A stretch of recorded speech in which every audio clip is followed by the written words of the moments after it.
Students, आज हम आगे का पार्ट इस चैप्टर में पढ़ेंगे जिसमें इम्पोर्टेंट होगा टेस्ट क्रॉस और फिर उसके आगे फिर हम लॉज पढ़ेंगे मेंडल की। तो मेंडल ने जब मोनोहाइब्रिड क्रॉस किया तो मोनोहाइब्रिड क्रॉस करने पर जो F2 जनरेशन ऑब्टेन हुई, उस F2 जनरेशन में आपको पता है कि अगर हम जीनोटिपिक रेशियो देखें तो जीनोटिपिक रेशियो क्या निकला था उसका 1:2:1। 1 मतलब क्या, 25% था कैसा, होमोजाइगस टॉल। 50% कैसा था, हेट्रोजाइगस टॉल। और 25% कैसा था, होमोजाइगस ड्वार्फ। ऐसा कंपोजिशन था। तो ये F2 जनरेशन थी, ठीक है। अब F2 जनरेशन में मेंडल ने जब आगे जो ड्वार्फ प्लांट्स थे, उन ड्वार्फ प्लांट्स को जब उसने बार बार सेल्फ पॉलिनेट कराया आगे फर्दर, F3 जनरेशन पाई और फिर F4 जनरेशन उसने ऑब्टेन की, तो उसने ये देखा कि जो ड्वार्फ प्लांट्स थे, इन ड्वार्फ प्लांट्स ने ऑलवेज ड्वार्फ प्लांट्स ही प्रोड्यूस किए, जिससे ये कंफर्म हो गया कि ये कैसे थे, होमोजाइगस थे। क्लियर, ये होमोजाइगस थे। तो यहां तक आपके समझ में आ गया होगा। ही concluded that the genotype of dwarf was homozygous. What do you think he would have got had he self-pollinated a tall F2 plant? अब अगर जो हमारी F2 जनरेशन है उसमें टॉल प्लांट्स कितने थे, 75% थे। अगर हम फिनोटिपिकली देखें तो उन टॉल प्लांट्स में 20 इन जो ये हमारे पास टोटल ओवरऑल टॉल प्लांट्स आ रहे थे, इन टॉल प्लांट्स में आपको कैसे कैसे जीनोटाइप मिलेंगे, इसमें आपको कैपिटल टी और capital T small T genotypes आपको देखने को मिल रहे थे। तो सपोज मेंडल ने इस हेट्रोजाइगस प्लांट को सेल्फ पॉलिनेटेड किया होता तो क्या फर्दर फ्यूचर में F3 और F4 में क्या आपको 100% टॉल प्लांट्स मिलते? आंसर आएगा नो। रीज़न क्या है? बिकॉज ये हेट्रोजाइगस है, तो इसका ऐसा होने की वजह से इसमें दोनों एलील्स प्रेजेंट हैं, तो फर्दर फ्यूचर में वो सेपरेट होते और जिसकी वजह से हमें ड्वार्फ प्लांट भी मिलते। तो ये कैसे पता लगाया जाए, है ना, कि जीनोटाइप क्या है? ये डिफ़िकल्ट हो जाता है हमारे लिए कि F2 जनरेशन में अगर हम जीनोटाइप पता लगाना चाहें तो हमारे लिए डिफ़िकल्ट हो जाता है। तो from the preceding paragraphs it is clear that though the genotypic ratios can be calculated using mathematical probability by simply looking at the phenotype of the dominant trait, it is not possible to know the genotypic composition. तो genotypic composition को पता लगा पाना अब आसान नहीं है। That is for example when a tall plant from F1 और F2 हैज कैपिटल T और capital T small t composition can not be predicted. तो F1 में हमारा जो प्लांट ऑब्टेन हुआ है वो कैसा है, कैपिटल T स्मॉल t है, या F2 में जो प्लांट ऑब्टेन हुआ है वो कैपिटल T स्मॉल t है या कैपिटल T है, ये प्रिडिक्ट कर पाना बहुत डिफ़िकल्ट है। तो उसको डिटरमाइन कैसे किया जाए? तो मैं इसके लिए मेंडल ने एक नया तरीका निकाला। He crossed the tall plants from F2 with a dwarf plant. ठीक है, this he called a test cross. तो टेस्ट क्रॉस अगर हम करते हैं तो हमें पता चल जाएगा कि व्हाट इज द जीनोटाइप। तो इसके लिए आपको क्या करना पड़ेगा, जो F2 वाला टॉल प्लांट है उसे आपको क्रॉस करना पड़ेगा। F2 का जो टॉल प्लांट है उससे आपको क्रॉस करना पड़ेगा किसका, किसी ड्वार्फ प्लांट का, पी के ड्वार्फ प्लांट का। अब आपको क्लियर होगा यहाँ पर कि जो ड्वार्फ प्लांट होगा उसका जीनोटाइप कैसा होगा, वो तो होमोजाइगस ही होगा, है ना। और टॉल प्लांट दो प्रकार का हो सकता है, आइदर होमोजाइगस हो सकता है या हेट्रोजाइगस हो सकता है। क्लियर, तो इसको बोलते हैं टेस्ट क्रॉस। तो उसमें क्या होगा, in a typical test cross an organism showing a dominant phenotype is crossed with a recessive parent instead of self crossing.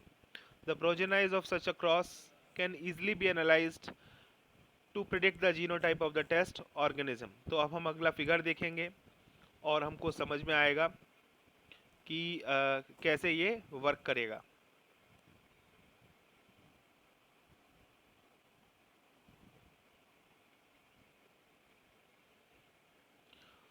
तो हमारे पास सामने है फिगर 5.5. इसमें कलर ऑफ पीटल्स लिया गया है पी प्लांट में एज अ ट्रेट. तो यहाँ पर कलर ऑफ पीटल में जो ट्रेट्स हैं वो कौन कौन से हैं? दो ट्रेट्स हमको दिखाई देंगे, white colour and violet colour. Violet colour जो है वो डोमिनेंट है और वाइट कलर जो है वो रिसेसिव है.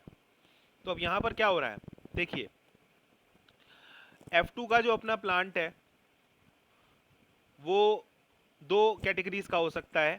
या तो वो होमोजाइगस वायलेट होगा या वो हेट्रोजाइगस वायलेट होगा. ये बात समझ में आपके आ रही होगी. Either it is homozygous violet और हेट्रोजाइगस वायलेट.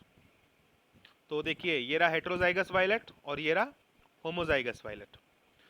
तो बस हमें क्या करना है, हमें उसको क्रॉस करना है विथ अ रिसेसिव प्लांट. अब रिसेसिव प्लांट कैसा है? वाइट कलर का है. तो ये रिसेसिव प्लांट है, स्मॉल w स्मॉल w. ये रिसेसिव प्लांट है. हमने इसका किससे क्रॉस किया? कैपिटल W से. सपोज तो what is the chance now? Chance ये है अगर आपने इसका कैपिटल W से क्रॉस किया है तो all flowers will be the violet flowers. जो रिजल्ट आएगा उसमें आपको सारे फ्लावर कैसे मिलेंगे?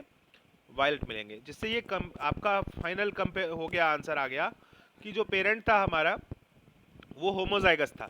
ये बात निकल के आ गई ना यहाँ पर. ये पेरेंट कैसा था? होमोजाइगस था. अगर ये होमोजाइगस था तभी तो ऐसा हुआ कि सारे फ्लावर्स हमारे वायलेट आ गए.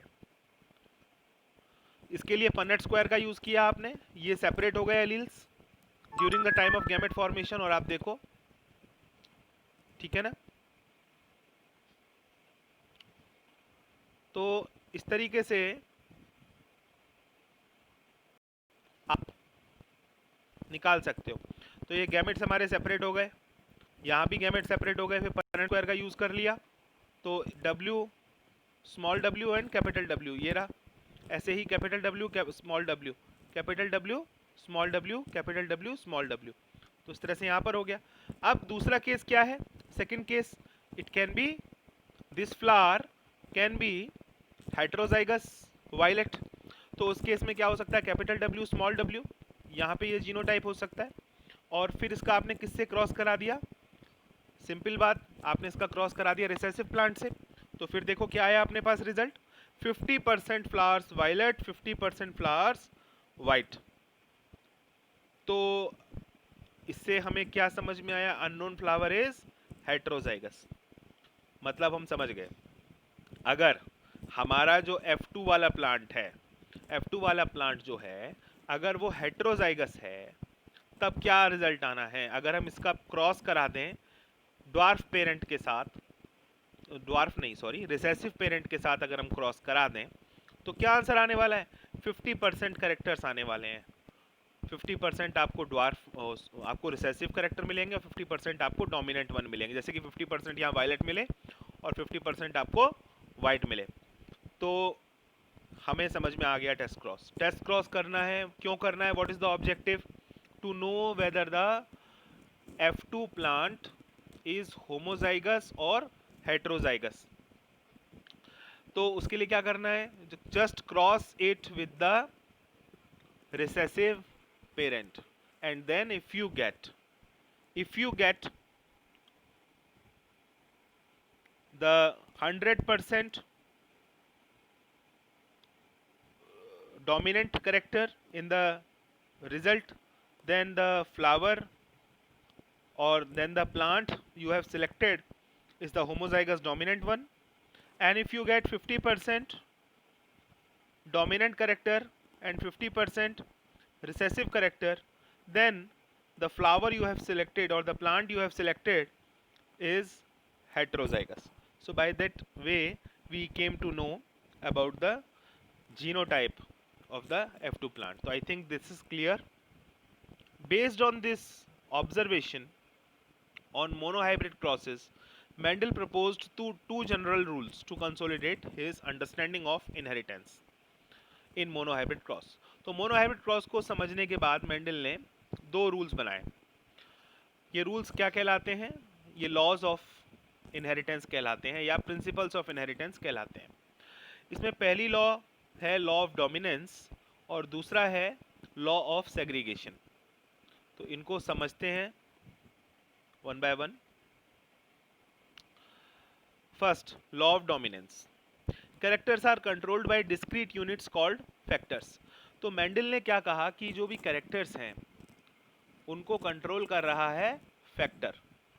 फैक्टर कैसा है?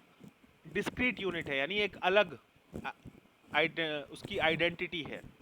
It is a separate entity. तो फैक्टर्स, आज हम फैक्टर्स को क्या कहते हैं? आज हम इनको कहते हैं जीन. Okay, jeans. तो पहली बात तो ये कि जो कैरेक्टर्स हैं वो किससे कंट्रोल होते हैं? फैक्टर्स से. सेकंड पॉइंट था फैक्टर्स ऑकर इन पेयर.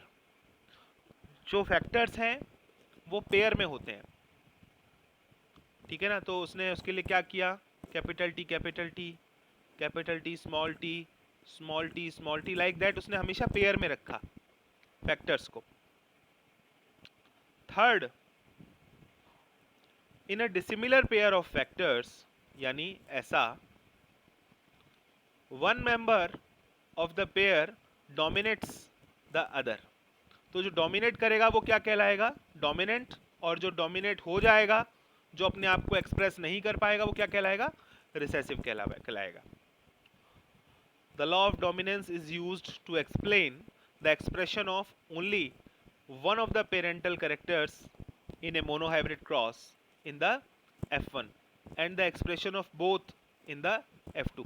तो हम इस लॉ से, जो लॉ ऑफ डोमिनेंस है, इससे हम समझ गए कि F1 में क्यों केवल एक कैरेक्टर हमको दिखता था. सपोज हम हाइट ऑफ द प्लांट लेके चलें तो केवल क्यों हमें टॉल प्लांट्स देखने को मिलते थे F1 में और क्यों हमें दोनों काइंड्स के प्लांट्स देखने को मिलते थे F2 में. इसे बहुत क्लियर तरीके से समझा दिया था लॉ ऑफ डोमिनेंस ने. और लॉ ऑफ डोमिनेंस ने ये भी समझा दिया था कि जो 3:1 का प्रोपोर्शन हमको मिलता है F2 में, वो क्यों मिलता है. So all these things are clearly explained by the law of dominance.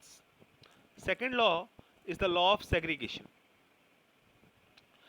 This law is based on the fact that alleles do not show any blending and that both the characters are recovered as such in the F2 generation, though one of these is not seen in the F1 stage.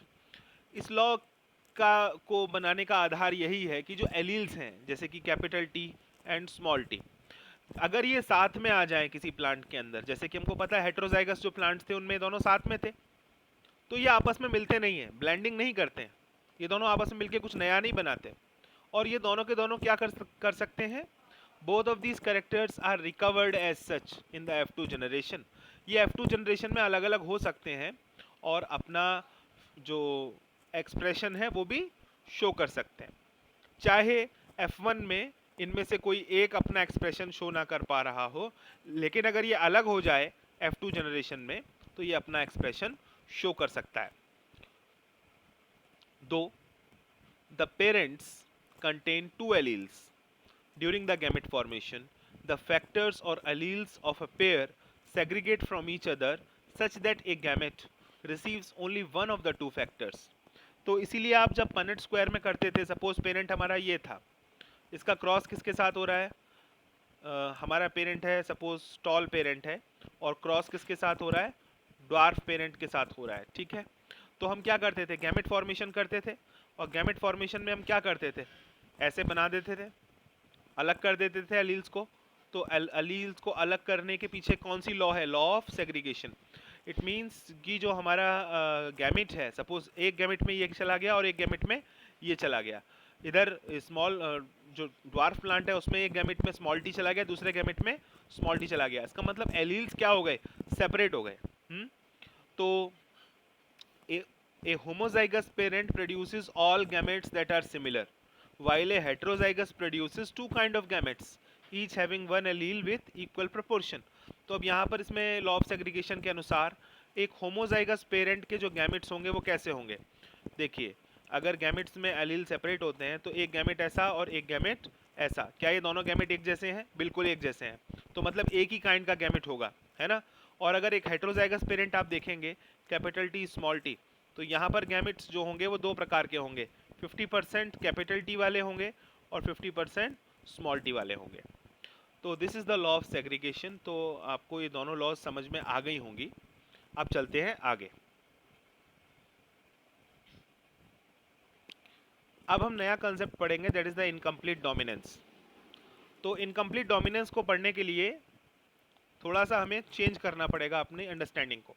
जैसे when experiments on pea were repeated using other traits in other plants, तो जो Mendel ने experiments करे थे P plant पर, जब उन experiments को दूसरे प्लांट्स पर किया गया किसी और कैरेक्टर की स्टडी करने के लिए, तब ये देखा गया, it was found that sometimes, कभी कभी जो F1 है उसका फिनोटाइप किसी भी पेरेंट के साथ मैच नहीं करता था और वो उन दोनों के बीच में कहीं ना कहीं होता था। कहने का मतलब ये है, जैसे एक पेरेंट अगर रेड कलर्ड फ्लावर का, रेड पीटल का है और एक पेरेंट वाइट पीटल का है नहीं, तो फिर जो हमारा F1 जनरेशन आ रहा है वो पिंक आ रहा है, ना तो वो रेड है ना वो वाइट है। ऐसा क्यों हो रहा है? जबकि लॉ ऑफ डोमिनेंस कहती है कि या तो डोमिनेंट कलर होगा या रिसेसिव कलर होगा। लॉ ऑफ डोमिनेंस क्या बोलती है? लॉ ऑफ डोमिनेंस बोलेगी कि इन दोनों में से किसी एक कलर को होना चाहिए। तो किसको होना चाहिए? डोमिनेंट वाले को होना चाहिए, है ना। तो यहाँ पर रेड होना चाहिए था कायदे से, तो according to the Mendel, but यहाँ पर रेड ना होकर के क्या है? पिंक कलर है। इसका मतलब ये जो लॉ ऑफ डोमिनेंस है यहाँ पर पूरी तरह फॉलो नहीं हो रही है। The inheritance of flower colour in the dog flower कहते हैं स्नैपड्रैगन को और एंटीराइनम को कहा जाता है, is a good example to understand the incomplete dominance. अगर आपको इनकम्प्लीट डोमिनेंस समझना है तो फिर ये बहुत अच्छा एग्जाम्पल है डॉग फ्लावर। अब ट्रू ब्रीडिंग रेड फ्लावर लिया गया इसके लिए स्टार्टिंग में, तो ये ट्रू ब्रीडिंग रेड फ्लावर है। ट्रू ब्रीडिंग का मतलब होमोजाइगस, है ना। और जब उसको क्रॉस कराया गया true breeding white flower plant से, तो देखा गया कि जो F1 जनरेशन है वो कैसी आई? पिंक आई। तो जीनोटिपिक रेशियो हम निकालें तो हमें समझ में आ जाएगा R स्मॉल r ही होगा, है ना। तो यहाँ तक तो क्लियर हो रहा है, लेकिन ये पिंक आ रहा है, इसका मतलब क्या है? इसका मतलब है इनकम्प्लीट डोमिनेंस। और फिर देखो आगे किया गया, आगे फिर क्या किया गया? इसको सेल्फ किया गया, F1 को सेल्फ पॉलिनेट किया गया और F2 ऑब्टेन हुआ। F2 में क्या देखा गया? F2 में देखा गया कि हमें 25% red colour plants, red colour जो फ्लावर मिले, 50% पिंक मिले और 25% वाइट मिले। जीनोटिपिक रेशियो 1:2:1 था, जैसा कि हमने मोनो हाइब्रिड क्रॉस पी का देखा था, बिल्कुल वैसा ही था। लेकिन जो फिनोटिपिक रेशियो है वो 3:1 नहीं था, फिनोटिपिक रेशियो बदल गया था, वो था 1:2:1। ऐसा क्यों हो रहा था? ऐसा हो रहा था इनकम्प्लीट डोमिनेंस की वजह से। देखो 25% red flower, 50% pink flower and 25% white flower. तो एक्सप्लेनेशन समझते हैं इसका कि इसके ऐसा क्यों हो रहा है, इनकम्प्लीट डोमिनेंस क्यों हो रहा है। तो पहले तो डोमिनेंस का कंसेप्ट आप समझ लें कि डोमिनेंस होता क्यों है। What exactly is dominance? Why are some alleles dominant and some recessive? To tackle these questions, we must understand what a gene does. एक जीन करता क्या है? Every gene, as you know by now, contains the information to express a particular trait. तो कोई भी trait जो है उसको एक्सप्रेस करने के पीछे कौन है? जीन है। In a diploid organism, there are 2 copies of each gene. आपने पढ़ा है और उनको हम क्या बोलते हैं? एलील्स बोल सकते हैं। Now these 2 alleles need not always be identical. तो ज़रूरी नहीं है कि एलील्स जो हैं एक जैसे हों, अलग अलग भी हो सकते हैं। जैसे आप हेट्रोजाइगस अगर किसी प्लांट को ले लें तो उसमें क्या होगा, एलील्स आइडेंटिकल नहीं होंगे, one of them may be different due to the some changes that it has undergone. तो उनमें से कोई एक अलग है क्योंकि उसके अंदर कुछ चेंजेस हो गए, है ना, जिसने उसकी इंफॉर्मेशन को चेंज कर दिया है, which modifies the information that particular allele contains. Let us take an example of a gene that contains the information for producing an enzyme. तो suppose कोई जीन है जो क्या करता है, किसी एंजाइम को बनाने में हेल्प करता है। Now there are two copies of this gene. अब मान लो इस जीन की दो कॉपी है। तो if the two allelic forms, और उनको दोनों को हम क्या बोलेंगे, एलीलिक फॉर्म्स अलग अलग, है ना। Let us assume that the normal allele produces normal enzyme. Suppose इस जीन का जो नॉर्मल एलील है वो नॉर्मल एंजाइम बनाने में हेल्प करता है, और वो एंजाइम क्या करता है, किसी सबस्ट्रेट को ट्रांसफॉर्म करता है, सबस्ट्रेट पर एक्शन करता है। नॉर्मल जीन का ये काम है कि नॉर्मल एंजाइम बनाए, नॉर्मल एंजाइम क्या करेगा, नॉर्मल सबस्ट्रेट को ट्रांसफॉर्म करेगा। Theoretically the modified allele could be responsible for. अब नॉर्मल एलील की बात तो हो गई, नॉर्मल जीन की बात तो हो गई, लेकिन अब जो मॉडिफाइड एलील है वो क्या कर सकता है, वो तीन काम कर सकता है। पहला, जो मॉडिफाइड एलील है वो नॉर्मल एंजाइम बना सकता है या लेस इफिशिएंट एंजाइम बना सकता है। ठीक है ना। तो क्या कर सकता है, वो एंजाइम तो बनाएगा, जो मॉडिफाइड एलील है वो एंजाइम तो बनाएगा। हो सकता है ये एंजाइम नॉर्मल हो या हो सकता है लेस इफिशिएंट हो, पहला केस। सेकंड केस क्या कहता है, it produces a non functional enzyme. ये एंजाइम बनाएगा पर ये एंजाइम कैसा होगा, नॉन फंक्शनल होगा। And third case, it does not produce any enzyme, no enzyme. तीन केसेस हो गए हमारे सामने। अगर हमारा एलील मॉडिफाइड है यानी उसकी इंफॉर्मेशन चेंज हो चुकी है, तो या तो वो एंजाइम बनाएगा नॉर्मल, या एंजाइम हो सकता है आपका लेस इफिशिएंट हो लेकिन वो बन रहा है। सेकंड केस में क्या होगा, वो नॉन फंक्शनल होगा यानी वो काम नहीं करता है, बनता है लेकिन काम नहीं करेगा। एंड थर्ड में वो बनेगा ही नहीं। तो ये सारे केसेस हमारे सामने आ सकते हैं थ्योरेटिकली।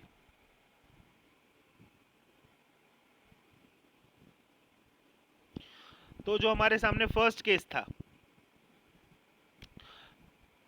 जिसमें हमारा जो मॉडिफाइड एलील था उसने लगभग अनमॉडिफाइड एलील जैसा ही काम किया था, मतलब उसने एंजाइम बनाया था। हो सकता है वो नॉर्मल था या हो सकता है लेस इफिशिएंट था, लेकिन एंजाइम तो था। It will produce the same phenotype और trait and it will result in the transformation of substrate. तो ऐसे केस में जो फर्स्ट वाला केस है अपना, उसमें क्या होगा, सबस्ट्रेट का ट्रांसफॉर्मेशन हो जाएगा बिकॉज एंजाइम है, काम कर रहा है। Such equivalent allele pairs are very common. ऐसे एलील्स जो हैं काफ़ी कॉमन है हमारे धरती पर, जो पहले वाले केस वाले होते हैं।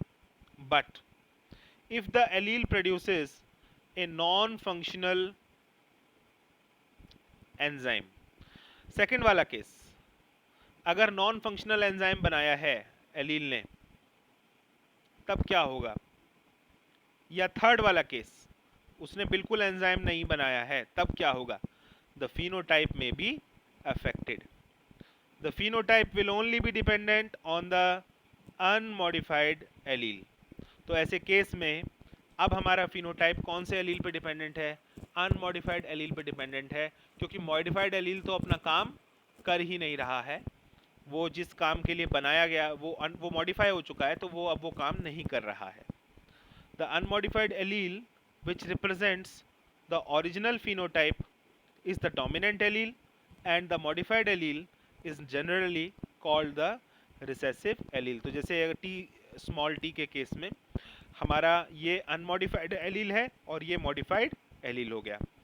तो हमारा जो अनमॉडिफाइड एलील है वही टॉलनेस को करेक्टराइज करेगा और स्मॉल t का कोई रोल नहीं है टॉलनेस के लिए। इसका कोई रोल टॉलनेस के लिए नहीं है।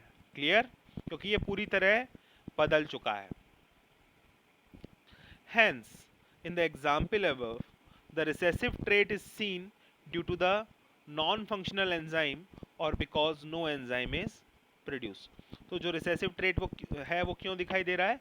या तो हमारा एंजाइम नॉन फंक्शनल है या वो बन ही नहीं रहा है, तो इसीलिए हमको ऐसा दिखाई दे रहा है। So that's it, students, for today.